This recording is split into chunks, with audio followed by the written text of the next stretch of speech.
Por fin lo sabemos. JEP, la justicia está transformando el país.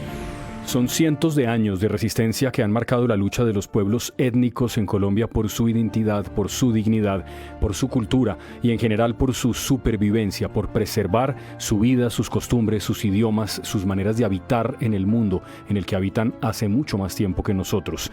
Teniendo en cuenta esta realidad y la importancia que tienen los pueblos étnicos y sus territorios, esto es muy importante, los territorios, uno de los mandatos de la JEP es incorporar enfoques diferenciales y materializarlos en su quehacer judicial, es tenerlos en cuenta, oírlos, estar con ellos, hacer justicia allí, en esos territorios. Historias, voces y relatos de justicia y verdad. Es para nosotros un gusto, en Por fin lo sabemos, para conversar de estos asuntos, saludar al magistrado José Miller Hormiga. Él es además el vicepresidente de la JEP. Magistrado, gracias por acompañarnos esta tarde. Hola. Bueno, muchas gracias por invitarnos a este espacio. Pues estamos aquí con toda la disposición de compartir con ustedes la palabra. Magistrado, usted fue recientemente nombrado, como yo decía antes, vicepresidente de la JEP, pero además usted tiene una formación y una trayectoria que es muy reconocida por su defensa a los derechos de las comunidades indígenas. ¿Cómo se originó esta experiencia? ¿Cuál fue el inicio de este camino que ha recorrido usted para terminar en esto, en lo que está hoy, magistrado?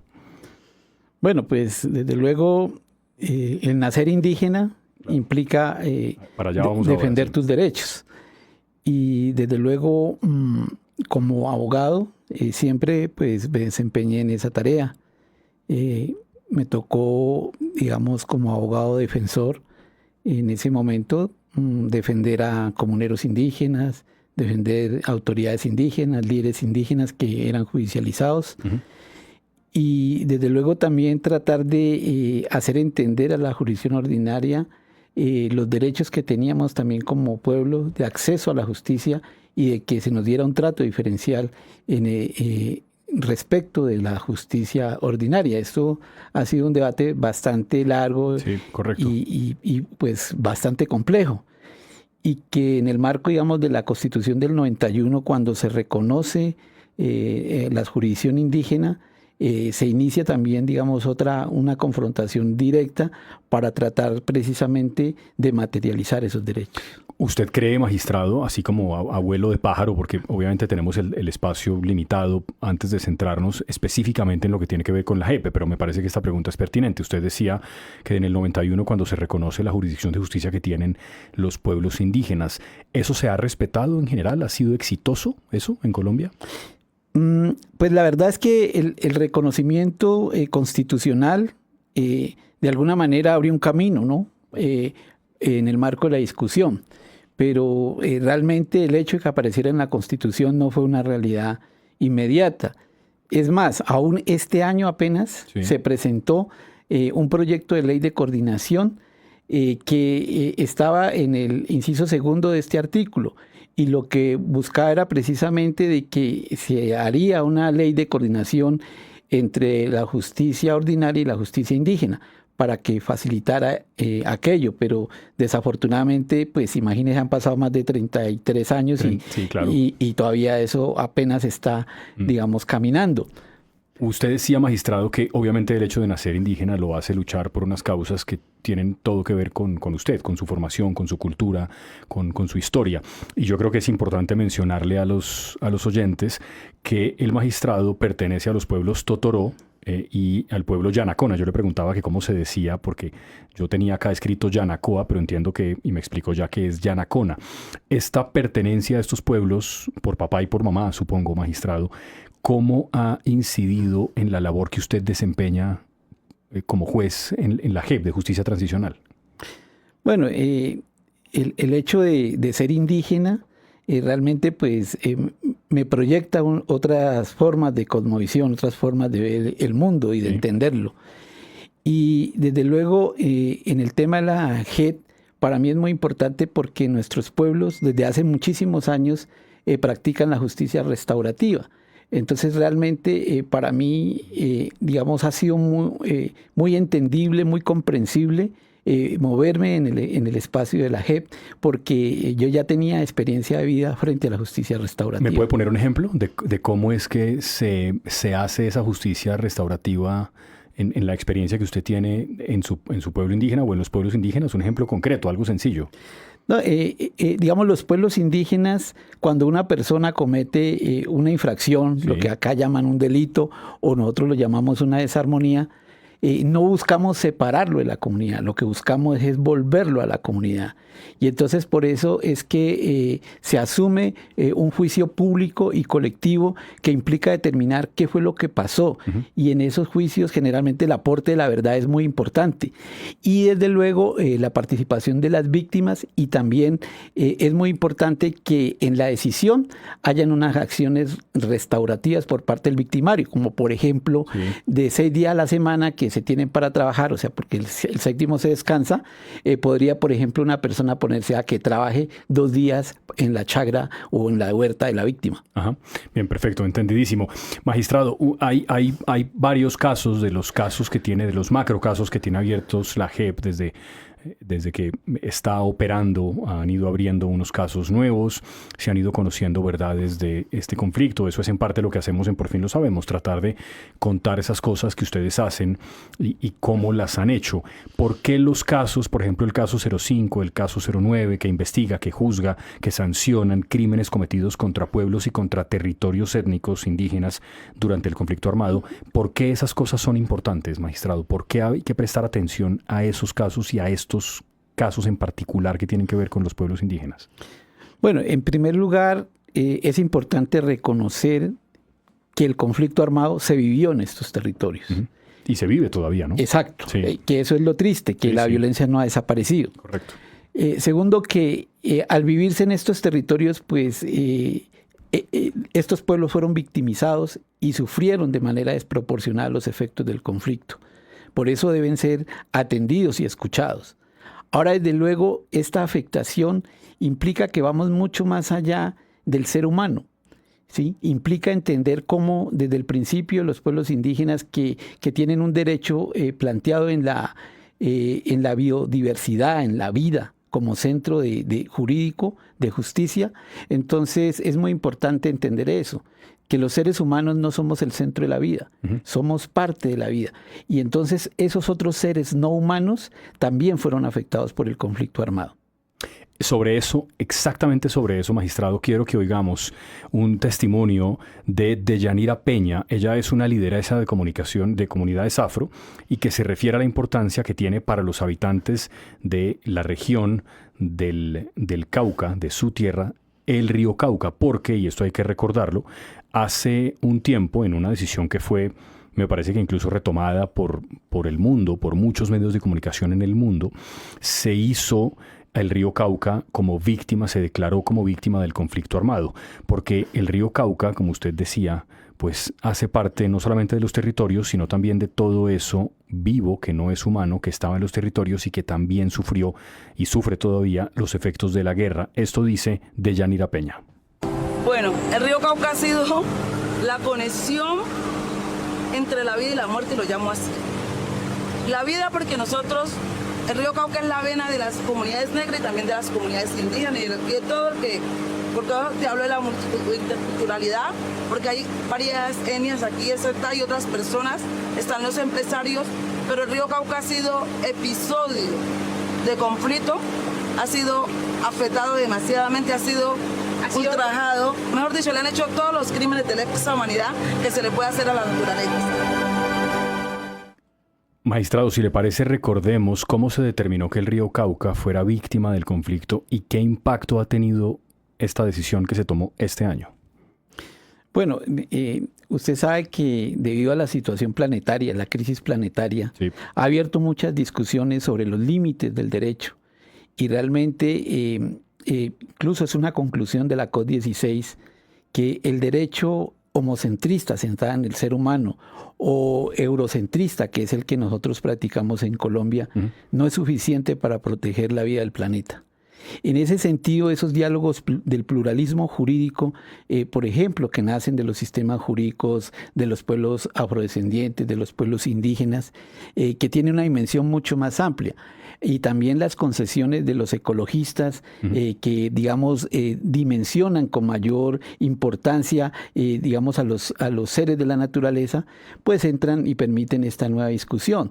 Hasta dónde son los límites del derecho y cómo el derecho puede proteger las nuevas situaciones que se están viviendo.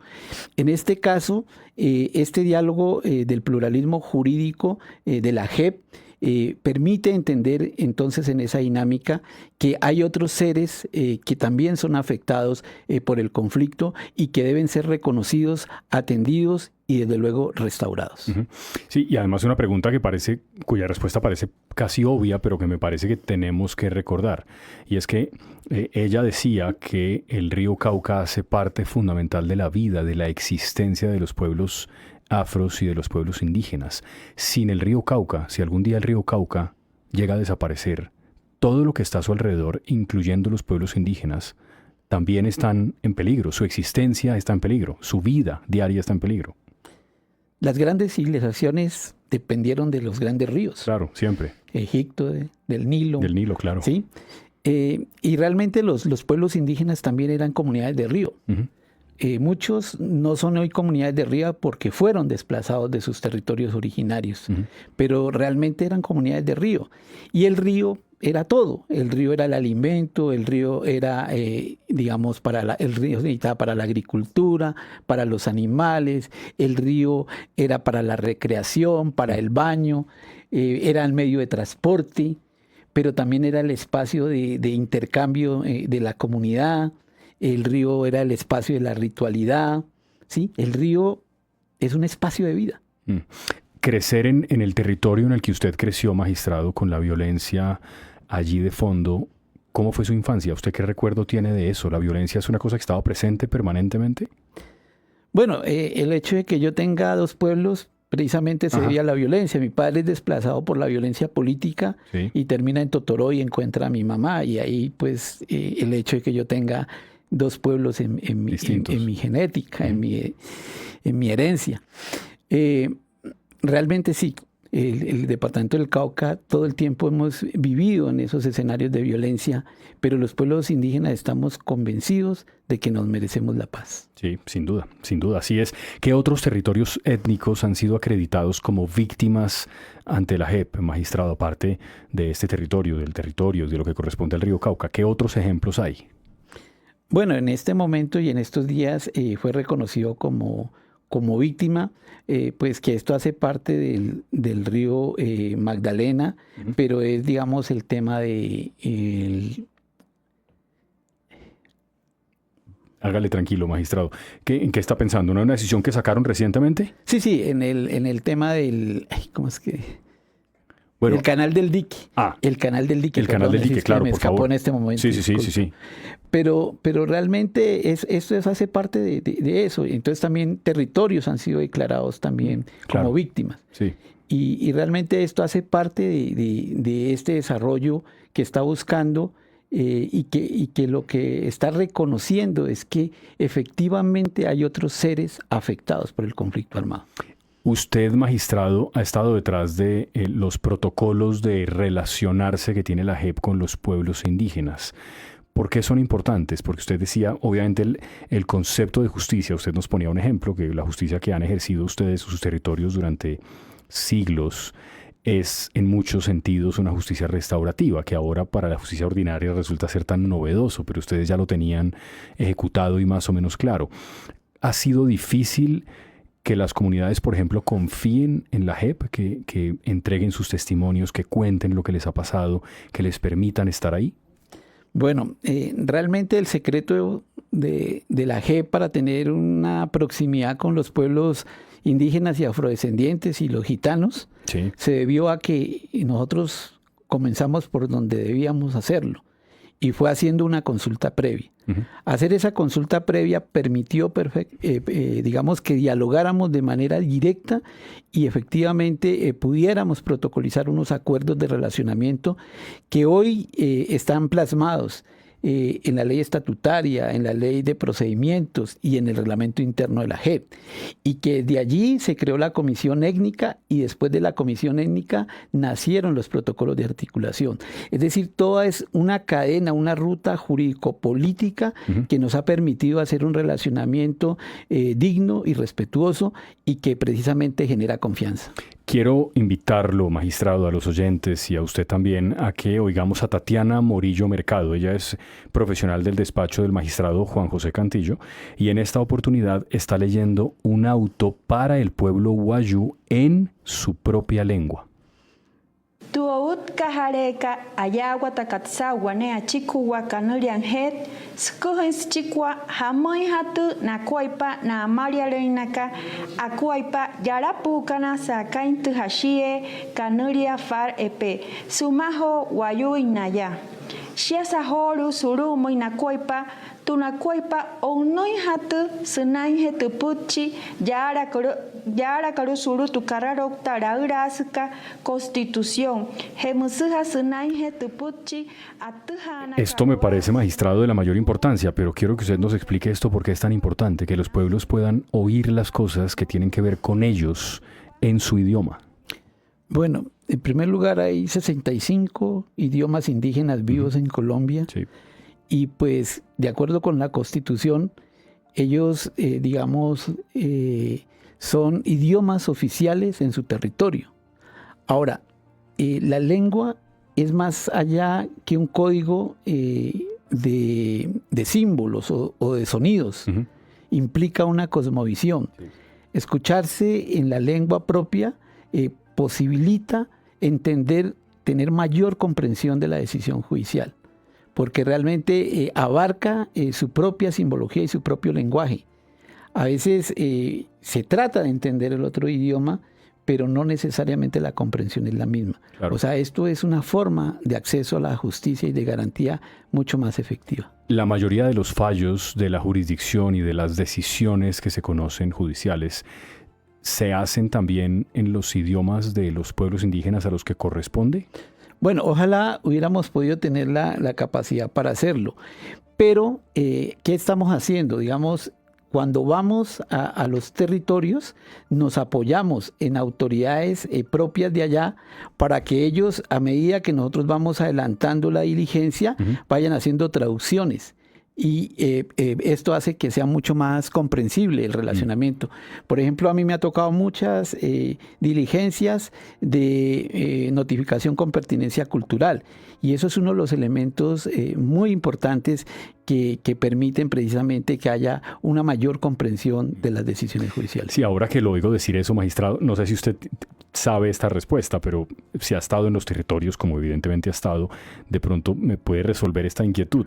Yo tengo la impresión de que hay ciertas cosas de las que es más fácil hablar en la lengua materna, por ejemplo, el amor, la muerte o el dolor, el arrepentimiento, el perdón, los testimonios de las cosas que han pasado. Cuando se piden esos testimonios a las víctimas que hacen parte de las comunidades indígenas, yo supongo que prefieren hacer esos testimonios y darlos en su lengua, incluso si hablan el español.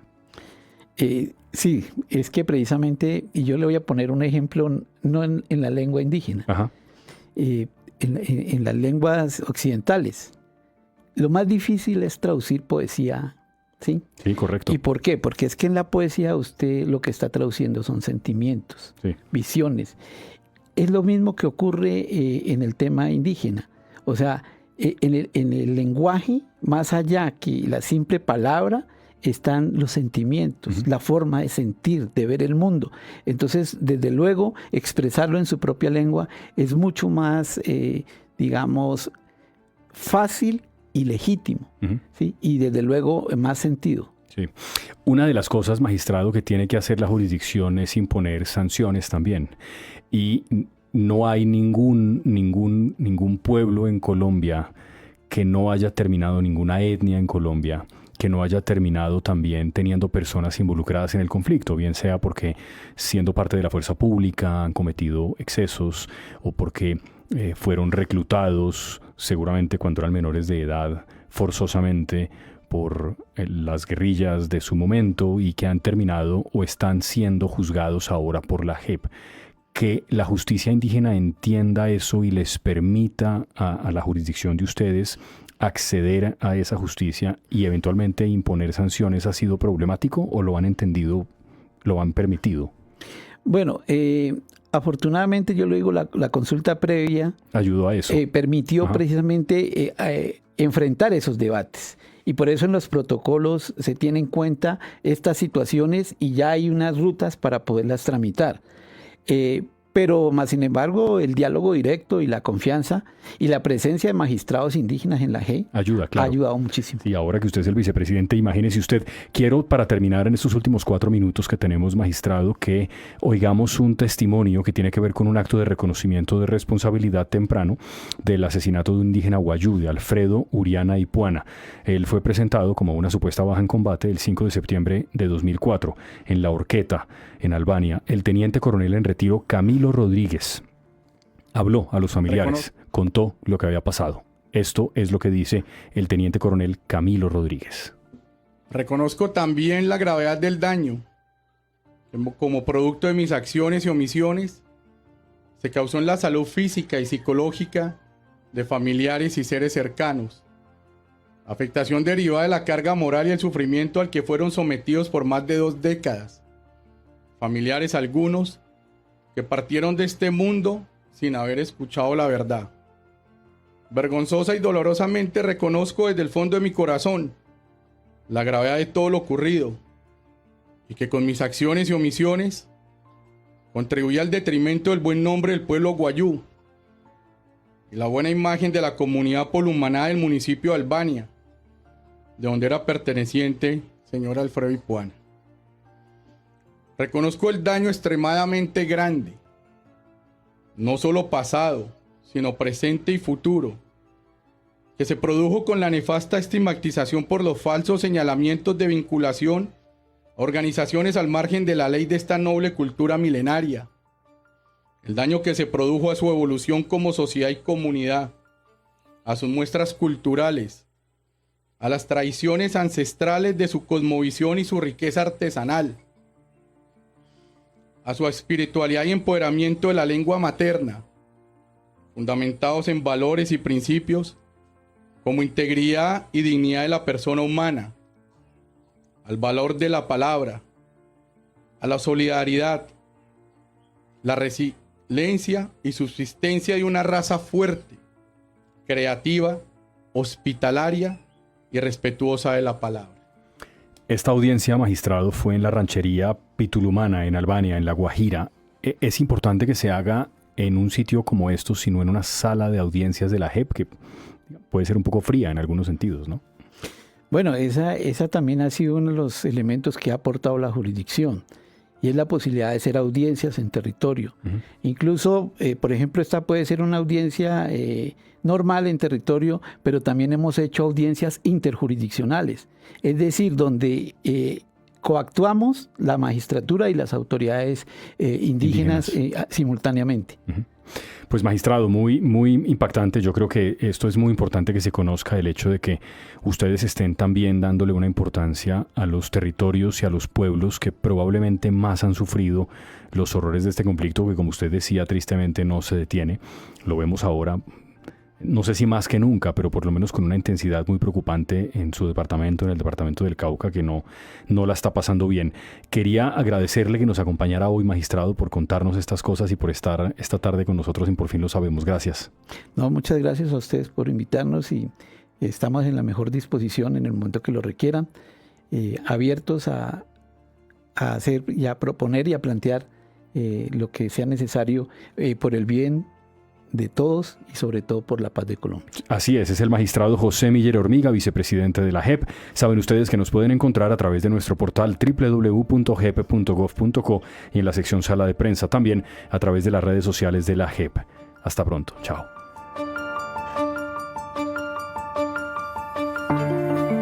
Para que sanen las heridas, avanzar hacia la reconciliación y construir paz, es necesario comprender cómo la justicia y la verdad restauran los tejidos rotos por el conflicto.